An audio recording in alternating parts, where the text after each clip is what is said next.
Bismillahirrahmanirrahim. Assalamualaikum warahmatullahi wabarakatuh. Perkenalkan, nama saya Syamsul Bahri dengan NPM 22706516081. Kali ini saya akan mempresentasikan tentang protokol jaringan. Hmm, dengan mata kuliah Komunikasi Data dan Jaringan Komputer kelas R02 22080 dengan dosen pengampu Ari Gunawan, Eskom, MMSI.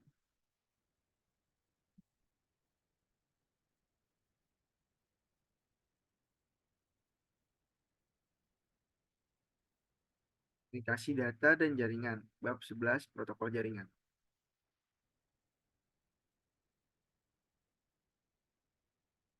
11 sisi 1 pengertian. Pengertian dari protokol adalah bagian yang penting dalam proses pertukaran informasi antar komputer yang mengatur proses pertukaran data antar komputer. Teknologi protokol jaringan ini dapat diterapkan pada perangkat lunak, perangkat keras, atau kombinasi dari keduanya. Protokol sangat berhubungan dengan teknologi informasi dan tidak bisa lepas dari aktivitas di internet. Protokol adalah sistem peraturan yang memungkinkan terjadinya hubungan, komunikasi, dan perpindahan data antara dua komputer atau lebih. Aturan ini harus dipenuhi oleh pengirim dan penerima agar komunikasi dapat berlangsung dengan baik. Sederhananya, protokol adalah media yang digunakan untuk menghubungkan pengirim dan penerima. Protokol dapat diterapkan pada perangkat keras dan perangkat lunak. Jadi, hampir semua komunikasi yang terjadi pada jaringan komputer pasti melibatkan protokol. Sebagai contoh, seperti orang yang mengirimkan email. Email dalam komputer bisa disebut dengan sebuah data, sehingga email yang dikirimkan pada seseorang dari komputer satu ke komputer lain sebenarnya adalah pengiriman data. Setiap orang mengirimkan email, pasti email akan melewati beberapa protokol. Semua protokol harus dilalui agar email bisa keluar dan diterima komputer lain pada jaringan yang sama atau berbeda. 11.2 fungsi protokol jaringan. Yang pertama ada addressing, header IP, paket mengandung alamat yang memberikan identifikasi ke komputer pengirim dan penerima. Router menggunakan informasi ini untuk menuntun setiap paket melewati network komunikasi dan menghubungkan antara komputer pengirim dan penerima. Yang kedua ada reassembly. Kegunaan internet protokol adalah memastikan pesan dipecah menjadi paket. Hal ini dikarenakan sebagian besar pesan terlalu besar untuk dimasukkan ke dalam satu paket. Dan karena paket tidak dikirimkan dalam urutan yang benar, paket harus tersusun ulang saat tiba di penerima. Yang ketiga di sini ada timeout. Setiap IP paket mengandung self-destructive counter yang membatasi umur dari paket. Jika paket sudah kadaluarsa, paket dihancurkan sehingga jaringan internet tidak mengalami overload dengan paket yang rusak. Yang keempat, di sini ada option. IP terdapat fitur tambahan yang mengizinkan komputer pengirim untuk memutuskan paket bagian mana yang didapatkan komputer penerima. Untuk menemukan bagian yang diambil, maka perlu ditambahkan keamanan pada paket. Di sini 11.3 jenis-jenis protokol jaringan.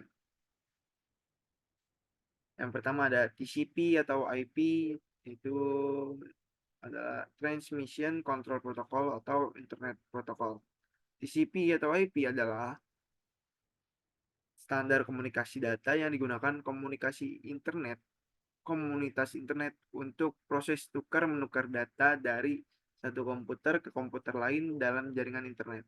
Protokol ini tidak dapat berdiri sendiri tanpa bantuan komponen lain. Dikarenakan TCP/IP sendiri hanya berfungsi sebagai pembungkus protokol atau protokol swipe. Dan dalam jaringan internet, TCP or IP merupakan protokol yang paling banyak digunakan saat ini. Dan ini biasanya berbentuk perangkat lunak dalam sebuah sistem operasi. Perangkat lunak atau software yang mengurusi masalah TCP or IP biasanya diistilahkan sebagai aplikasi TCP or IP stack. Adapun protokol ini pertama kali dikembangkan pada tahun 1970 sampai 1980-an dan dinobatkan sebagai protokol standar untuk menghubungkan komputer-komputer dalam membentuk suatu jaringan yang luas, khususnya jaringan WAN.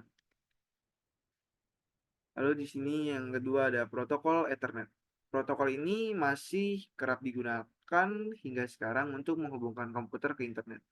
Ethernet sendiri menggunakan metode akses yang disebut dengan CSMA or CD, Carrier Sense Multiple Access or Solution Detection. CSMA or CD ini adalah sebuah sistem yang mana mengharuskan setiap komputer untuk menunggu instruksi jaringan sebelum dapat mengirimkan data atau informasi ke komputer lain. Dalam hal ini, jika jaringan tidak sibuk, barulah komputer tersebut akan menyampaikan informasi atau data. Namun apabila ternyata sibuk, maka komputer otomatis akan menunggu hingga jaringan yang mengizinkan atau istilahnya sampai jaringan tidak sibuk. Jaringan sibuk yang dimaksud di sini adalah terjadi pertukaran banyak data dari komputer satu ke komputer dua.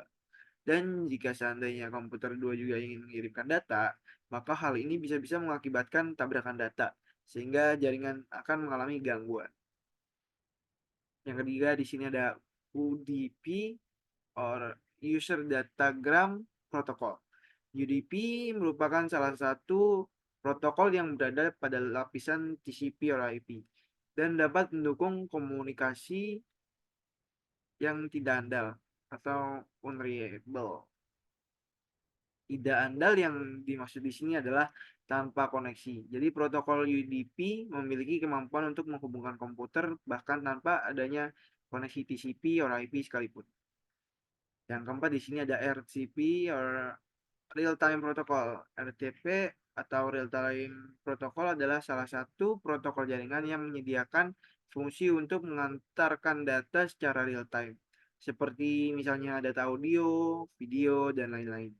Biasanya data dapat dikirim melalui layanan jaringan multicast atau layanan unicast. Yang kelima di sini ada FTP atau File Transfer Protocol. Protokol jenis ini biasanya digunakan untuk melakukan unggah maupun unduh file. Keamanannya sendiri didasarkan pada username dan password yang dibuat komputer. Namun terkadang tidak sedikit juga anonimus diperbolehkan lebih. Lalu yang di sini yang keenam ada HTTP atau Hypertext Transfer Protocol. HTTP merupakan protokol yang sudah tidak asing lagi dan umumnya kerap digunakan untuk melakukan transfer halaman web. Namun, sebelum adanya teknologi HTTP ini, para webmaster tempo lalu rupanya menggunakan protokol Gopher, tapi sayangnya protokol Gopher hanya mendukung teks saja, sehingga dinilai tidak efektif untuk melakukan transfer dan download halaman website. Yang ketujuh ada DHCP, Dynamic Host Configuration Protocol. Protokol ini berfungsi untuk memberikan alamat internet protokol IP secara otomatis apabila komputer tersambung dengan kabel connection yang berasal dari ISP.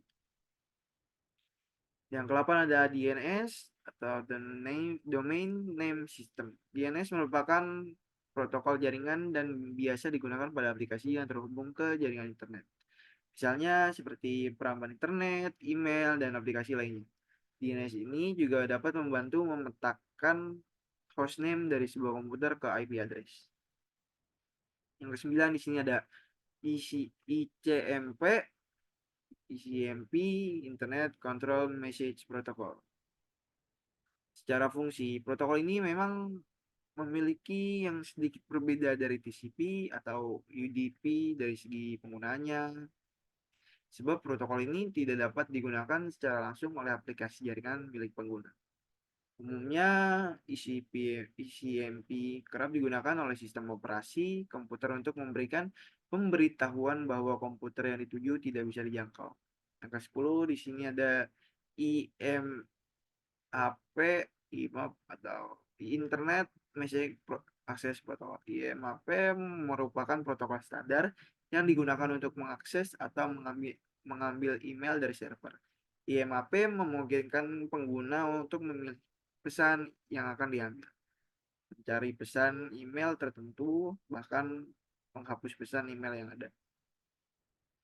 Kemampuan yang dimiliki IMAP lebih baik ketimbang POP atau Post Office Protocol yang mengizinkan penggunanya mengambil dan mengunduh semua pesan yang ada tanpa kecuali. Lalu di sini yang sebelah ada HTTPS. Sebenarnya HTTPS merupakan protokol yang sama dengan HTTP, hanya saja berbeda pada tingkat keamanannya. Pasalnya HTTPS lebih aman ketimbang HTTP. Protokol protokol komunikasi ini adalah bagian dari WWW, World Wide Web, dan ditemukan oleh Netscape Communication Corporation yang menyediakan autentikasi dan komunikasi tersandi untuk penggunaan dalam komersi elektris. Dalam pembentukannya, HTTPS menggunakan berbagai macam teknologi komunikasi seperti plain text dan SSL, Security Socket Layer.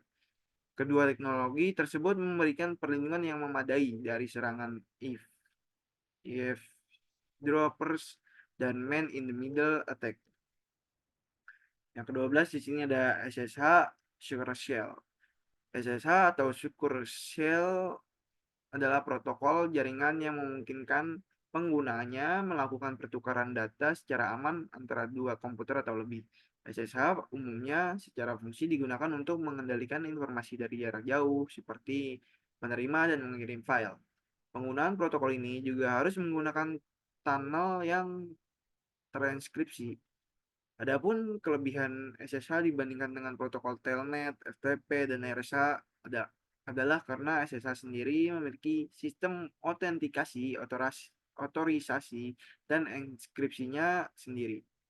SSH juga dipercayai membuat keamanan komunikasi menjadi lebih terjamin. Yang ke-13 di sini ada SSL, Secure Socket Layer. SSL merupakan salah satu protokol yang paling banyak digunakan, terlebih untuk meningkatkan keamanan website, dan protokol ini juga digadang-gadang memiliki kemampuan enkripsi yang tingkat tinggi. Tidak hanya mampu mengamankan website saja, SSL rupanya serta dapat memberikan pengamanan lebih untuk aplikasi yang memerlukan enkripsi jaringan end-to-end.